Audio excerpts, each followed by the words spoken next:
මම දැන් ඇතෙක් බලන ගමන් ඉන්නේ. ඇත්තටම හුඟක් ඇත්තෝ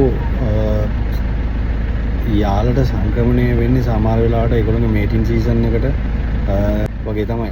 ඉතින් විශේෂයෙන්ම ඇතෙක් හඳුනා ගැනීමේදී ඒගොල්ලෝගේ දලවල ස්වභාවය, කන් ඒ වගේම නැහැ.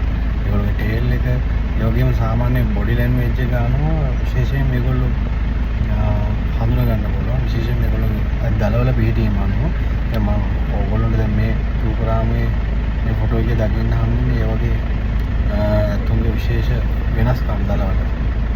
ඉතින්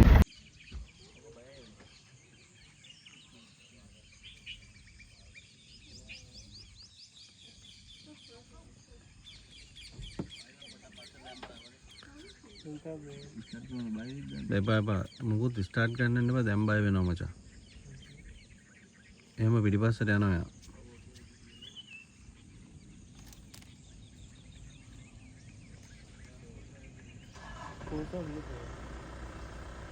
අරවල හරියනවා.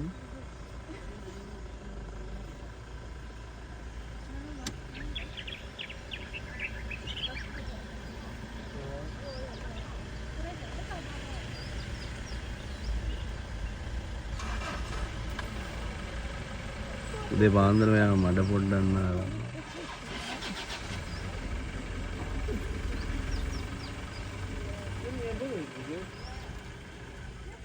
ගොක් කලාට ඇඟේ ඉන්න සත්තු එලව ගන්න වගේ තමයි එහෙම පස් පොඩ්ඩක් ඇඟට දාගන්නේ.